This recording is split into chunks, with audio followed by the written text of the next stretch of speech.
1.5도 상승으로 끊지 않으면 인류가 이 지구에 안정적으로 거주할 수 없어 라고 하는 게 파리 기후협약의 내용입니다. 그리고 그것을 위해서 넷째로, 즉 탄소 중립 유지라고 하는 게 파리 기후협약 내용이고요. 그 파리 기후협약 내용을 다 산산이 찢어버려야 된다는 게 제 주장이 있고, 요 근래 등장하고 있는 과학자들의 주장이에요. 왜 그럴까요? 파리 기후협약이 맺은 게 2015년, 2020년 전 세계 IPCC 192개국의 과학자들이 이런 발표를 합니다.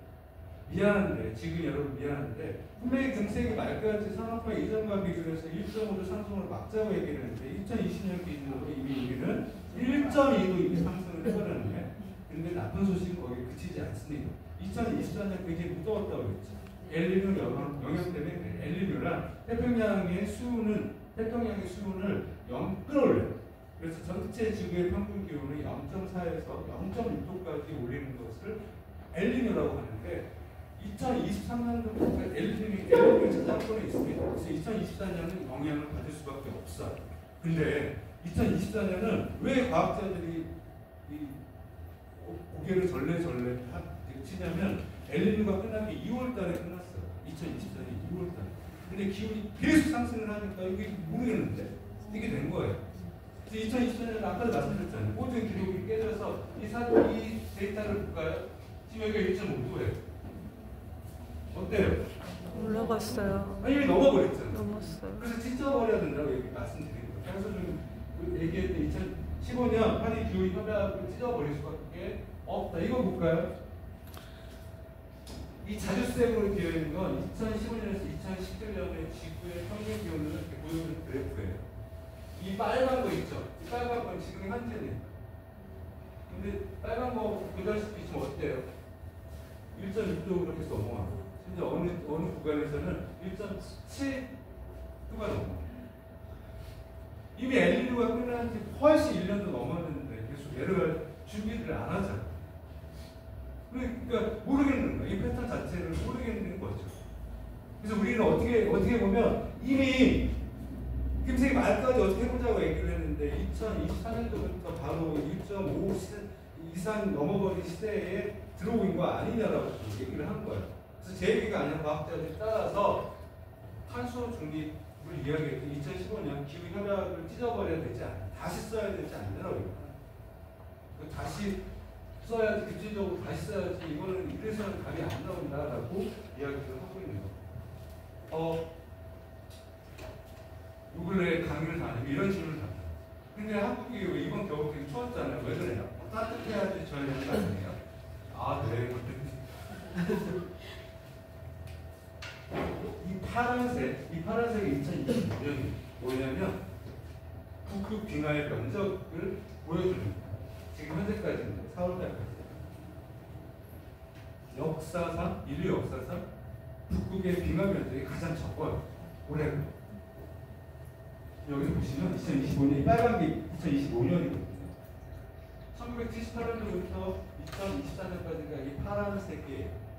근데 빨간색이 2025년, 올해가 가장 면적이 낮다는 걸 볼 수가 있잖아요. 이게 왜 그러냐면, 당연히 전 지구에서 온난화 속도가 가장 빠른 곳이 북극이에요. 4배에서 최대 7배 이상 빠른 곳이 바로 북극인데요. 당연히 기후운동이 가장 먼저 발생하는 북극이고, 북극을 에워싸서 마치 팽이처럼 제트기류가 계속 돌거든요. 돌아서 냉기를 막아줘요. 바깥으로 빠지지 못하게. 근데 제트기류가 붕괴되고 있는 거예요. 그래서 마치 풍선이 찢어져서 바람이 피 새듯이 새어나오고 있는 겁니다. 어디로요? 주로 북미나 동아시아 쪽으로 새어나와요. 그래서 동아시아, 작년 미국 같은 경우가 이불을 두루마고 출퇴근했잖아요. 50도가 넘어가고 영하 50도. 한국 같은 경우는 일본, 한국, 대만 추웠죠. 심지어 대만은 올해 12월달부터 3월달까지 1000명 이상이 얼어죽었어요. 거기는 여기랑 달라요. 4도 이상 떨어질 때가 얼어죽어요. 한국은 12월달에 1월달에 4도 나오고 따뜻해. 그러잖아요. 근데 나라가 달라가지고 좀 다르죠. 일본 같은 경우는 연령층이 높고 고립되어 있는 분들이 많다 보니 이번에 많이 얼어죽으셨어요. 그래서 지금 동아시아가 이렇게 추운 거가 바로 그런 내용인데요. 그래서 결국에 어때요? 곳곳에 벚꽃이 이렇게 폈는데 눈까지 폭설이 내려서 역사상 처음이래요. 올해 4월 1일 했던 겁니다.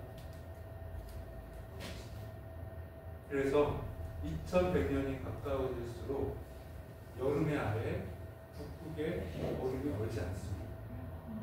그게 무슨 얘기냐면 지금 여기 계시는 분의 자제가 중장년 나이가 됐을 경우에는 아예 그때 겨울이 사라져요. 안타깝게도 지금 당장 우리가 숨을 다 끊어버려요. 지구상의 모든 생명체가 끊는다, 다 사는다 하더라도 2060년경이 되면 폭염 일수가 170이 넘어갑니다. 이건 팩트예요. 그러니까 이런 상황인 거죠. 당연히 점차적으로 겨울 미친 듯이 북극에 냉기들은 우리를 괴롭히다가 점차적으로 수면이 될 거예요. 만약에 계속 이런 식의 온실가스가 배출이 된다면. 자, 그래프 다 왔습니다. 마지막 그래프예요. 너무 이제 힘든 거 하지 마시고요. 저는 5월 말이 되면 항상 들어가는 홈페이지가 있어요. 하와이는 여러 섬으로 이루어져 있어요. 화산섬도 있고 그 화산섬 중에 하나가 마우나로아입니다. 마우나로아 화산섬에 5월 말에 항상 들어가는데 저만 들어가는 게 아니라 전 세계 언론인, 기상학자들, 기후활동가들이 홈페이지에 들어가요. 근데 이 마우나로아 홈페이지 화산섬인데 그 화산섬 위에는 이렇게 관측소가 하나 있어요. 이 관측소는 무엇을 관측하냐? 이산화탄소 농도를 관측합니다. 이 그래프는 킬링곡선이라고 하는데요. 바로 이산화탄소 농도에 관련된 거고 이 그래프가 다 까먹으셔도 머릿속에 꼭 입력하십시오. 기후에 관련돼서 가장 유명한 그래프예요. 되게 간단한 그래프인데도 인류의 운명을 딱 한눈에 보여주거든요. 이 그래프만 이해를 하시면 지금 현재 우리가 어느 위치에 있는지를 보실 수가 있어요. 1958년 데이비드 킬링 박사, 위대한 대기과학자고 그 과학자의 이름을 따서 킬링 곡선이라고 하는데요. 1958년 인류 최초로 아까 앞서 보여드렸던 그 관측소에서 이산화탄소를 농도를 측정한 거예요. 처음으로. 근데 왜 제가 5월 말이라고 그랬을까요? 하와이는 북반구에 있죠. 위치가. 북반구는 무급이 막 절정을 이루려고 하는 시점이 어디예요? 시작되는 시점. 6월 초예요. 6월 초가 되면 이 나무와 식물들은 마법의 존재잖아요. 마법의 존재잖아요. 이산화탄소를 계속 빨아들입니다. 따라서 대기 중에 이산화탄소 농도를 떨어뜨리잖아요.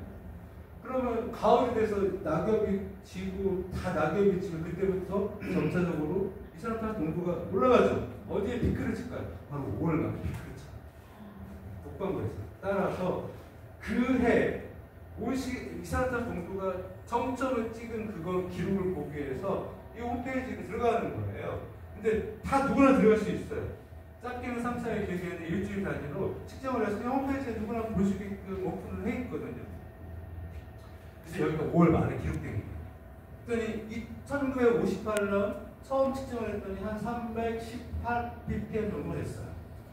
그럼 산업화 이전 평균 11,000년에서 13,000년 동안 홀로세 기간 동안 평균은 280 ppm이었어요. 근데 이때는 비교볼만해요. 280 ppm이 산업화 이전이면 318? 비교볼만 한데? 그런데 기후위기에 관련돼서 전 세계에서 가장 유명한 단체가 공교롭게도 숫자로 되어 있어요. 350. 왜 350? 빌 맥키번을 비롯한 언론인 겸 과학자를 비롯한 전 세계 과학자들과 이 기후 활동가들이 만든 단체거든요. 왜 숫자 350일까요? 경고를 주기 위해서. 대기 중에 이산화탄소 농도가 350이 넘으면 안 돼. 인간이 지구에서 안정적으로 거주할 수 없어. 그 경고를 주기 위해서 단체명을 아예 350으로 지어놨는데 이 그래프에 350이 어디일까요? 여기. 데드라인이 어디? 근데 350은 커녕 지금 어때요? 매년 평균 3에서 4 ppm씩 뻥충뻥충 뛰어서 2023년은 421 ppm, 작년에는 424 ppm, 올해는 5월 말이 돼서 지금 저도 기다리고 있는 중이죠. 이제 들어가 주죠. 2023년 421 ppm을 기록했을 때 과학자들이 도대체 지구 역사에서 421 ppm은 언제 기록했던 거야? 지구 역사를 다 뒤집니. 그랬더니 지금부터 450만 년 전이 421 ppm. 근데 그때는 지금보다 지구의 평균 기온이 7도 더 높았습니다. 아까 말씀드렸죠. 지구의 평균 기온이 6도가 상승을 하면 지표면은 10도 이상 오르게 됩니다.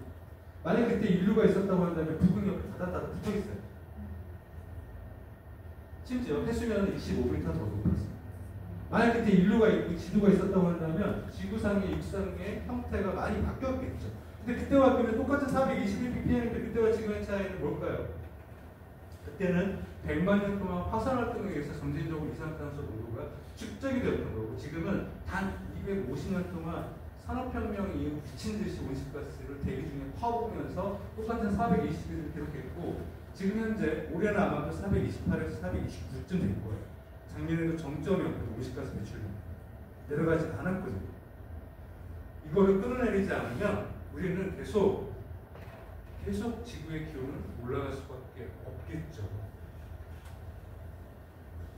이때쯤에 미국의 민주당과 공화당은 데이비드 켈리 박사와 연구진들이 이산화탄소 농도를 측정하지 못하게 모든 작업체를 끊습니다.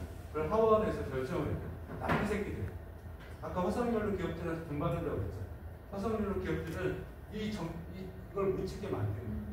근데 거기에 굴하지 않고 모든 작업체를 끊겼지만 데이비드 켈리 박사 그래서 강단이 있는 과학자였어요. 굴하지 않고 계속 측정을 인류에 오면 그래서 5월달이 되면 5월 말쯤이 되면 전 세계 언론인들 어디로 가요? 마우나 로아 화산선을 가서 관측소 가서 인터뷰 따요. 심정이 어떻습니까? 그럼 욕해요. 무슨 심정입니까? 이때쯤 돌아갔었어요. 나이 연세가 드셔가지고 지금은 아들이 대를 이어서 아까 그 관측소에서 측정을 하고 있습니다. 아들도 대규 화학자예요. 그래서 대를 이어서 인류의 운명을 그 맨 꼭대기에서 관측을 하고 있는 거예요. 그래서 하나의 그래프만 이해를 하셔도 지금 현재 우리가 어디에 있는지를 알 수가 있겠죠. 한번 배출된 이산화탄소는 어딘가로 흡수되지 않으면 짧게는 수백 년, 길게는 수천 년 동안 이어집니다. 그래서 인류가 다 사라진다고 만약에 어벤져스의 타노스처럼 딱 두 번 쳐서 인류를 다 쓸어버려서 모든 산업활동과 뭐 공장 다 멈춰 세운다고 하더라도 대기 중에 남아있는 온실가스가 흡수되지 않는 채 계속 지구를 달구게 됩니다. 근데 여기다 대고 지금 우리는 어때요? 매년 모든 기록을 경신하면서 온실가스를 지금 경신하면서 퍼붓고 있잖아요. 기후의 원인 여러분 탓 아니에요. 돌아가신 김수환 추기경님께서 내 탓이요 이 운동하셨거든요. 젊은 분들은 모르시겠는 아실 것 같은데